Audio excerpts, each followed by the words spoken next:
আগামী 20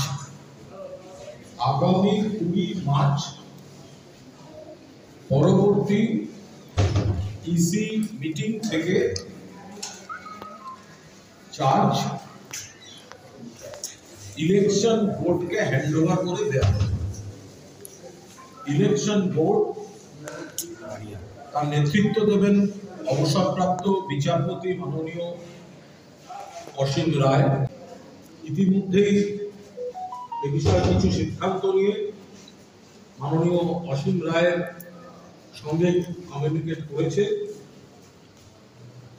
এবং আগামী 20 মার্চ পরবর্তী ইসি কমিটির ইসির এক্সিকিউটিভ কমিটির মিটিং স্থির হয়েছে।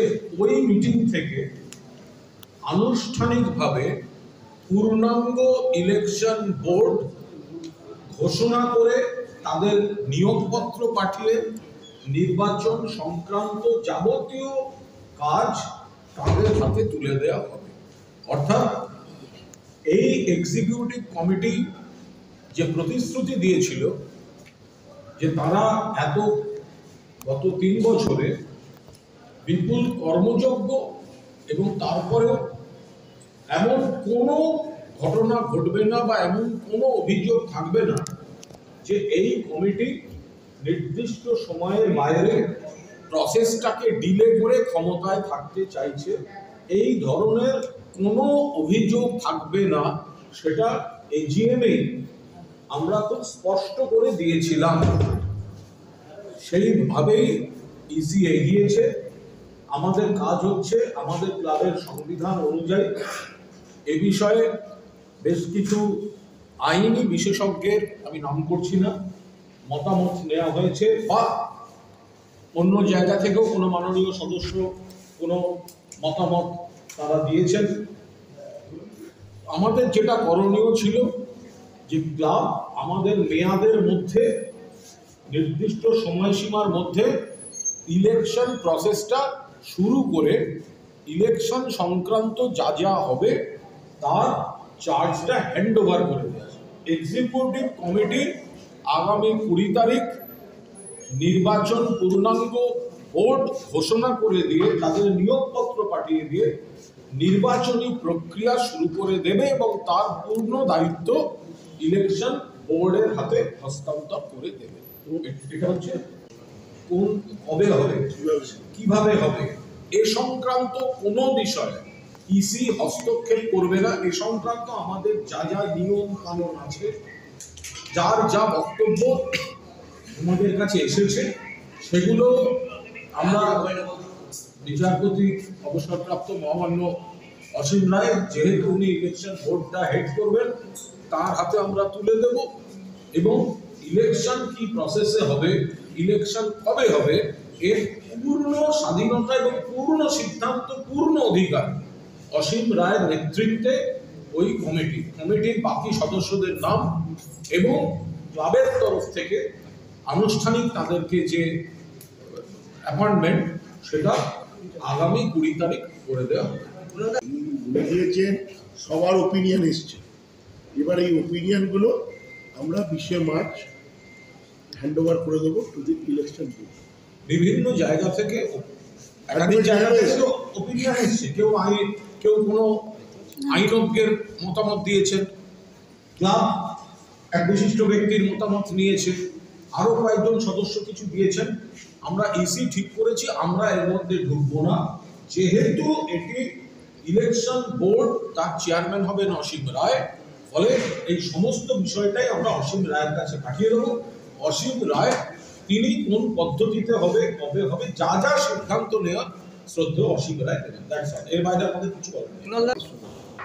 এখানে আরেকটা আপনাদেরকে ঘোষণা আছে, সেটা হচ্ছে যে আপনারা হয়তো দেখতে পারেন এখনো গিয়ে গত 30 বছরে যা হয়নি এই কমিটি সেই কাজে হাত দিয়েছিল, সেটা হচ্ছে মালিকের ঘর। আপনারা গিয়ে দেখতে পারেন, খুব সুন্দরভাবে আমরা বানানোর চেষ্টা করেছি।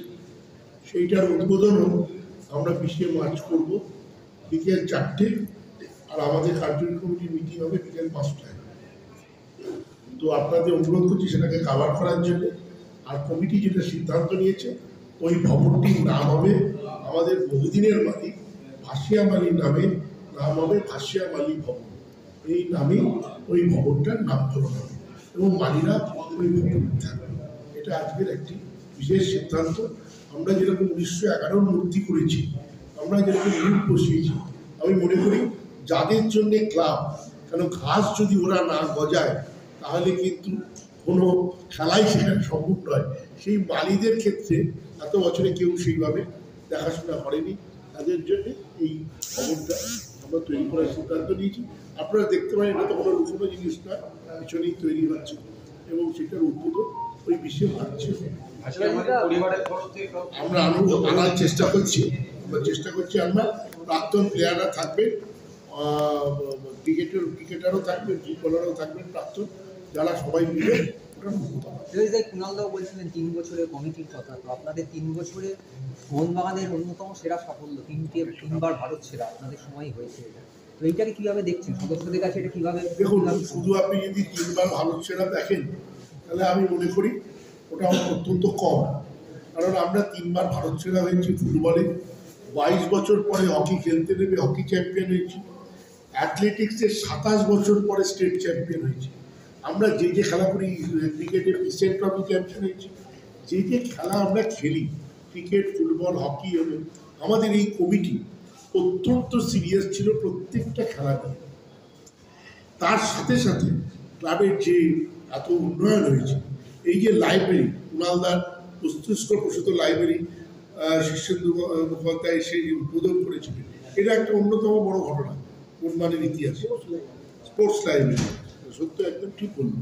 তো নানা রকমের কর্মকাণ্ড হয়েছে যেগুলো লুকানোর কোনো ব্যাপার নেই, সবার সামনে আছে। এগুলো অত্যন্ত বড়। তবে আমরা ফুটবল ওরিয়েন্টেড মেনলি ক্লাব, আমার মনে হয় এই সাফল্য ঈর্ষণীয় সাফল্য কোনো কমিটির জন্য। আগেও কোনো কমিটি, আমি এত বছর ধরে মোহনবাগানের সঙ্গে জড়িত আছি, কোনো কমিটির জন্য এই সাফল্য ঈর্ষণীয় সাফল্য। পরপর 3 বছর ভারত সেরা, প্রথমবার আইএসএল কাপ, সেবার আমরা ডুরান্ড কাপও জিতেছিলাম, তারপরে এবার আইএসএল শিল্ড, এবার আবার আইএসএল শিল্ড। কাপটা আছে আমাদের কোচ, সেই জন্যেই অনেক বেশি ফোকাস রিগার্ডিং দ্য টিম। আশা করি আমরা এই সাফল্য, এবং এটা প্রত্যেকটা, আমার একটা বক্তব্য আমি একটি কাগজে বেরিয়েছে, আমি দিয়েছিলাম, এটা সম্ভবপর হয়েছে অনলি বিকজ দি হারমোনি, যে আমাদের যে সম্পর্ক club, company, player, coach, support staff, এই যে হারমোনি আছে আমাদের, তার জন্যই এই সাফল্য, কোনো একজনের সাফল্য নয়। এবং ডেফিনেটলি ডক্টর সঞ্জীব গোয়েঙ্কা, তার দূরদর্শিতা এবং তার প্যাশন, সে এখানে একজন ইনভেস্টার নয়, সে একজন সমর্থক হিসেবে নিজেকে মনে করে, সমর্থক হিসেবে ক্লাবটাকে দেখে, এবং তার জন্যেই কিন্তু এই সাফল্য। আজকে তাকেও আমরা সম্মান জানাচ্ছি, আমরা তাকে অনুরোধ করেছি, তিনি মেনেছেন, তিনি ইউএসএ গেছেন, তিনি ফিল্ডেই একটি ডেট দেবেন, যেই ডেটে তিনি জানিয়েছেন যে তিনি ক্লাবে আসবেন। আমরা অনুরোধ করেছি যে শিল্ড আপনি সাথে করে নিয়ে আসুন। উনি এসেছেন, উনি বলেছেন ঠিক আছে, আমি ফিরিস্ত শিল্ড এসে যাবে ক্লাবে, তবে মিস্টার ডক্টর গোয়েঙ্কাকে আনা আমরা সব রকম করছি এবং উনিও আসবেন।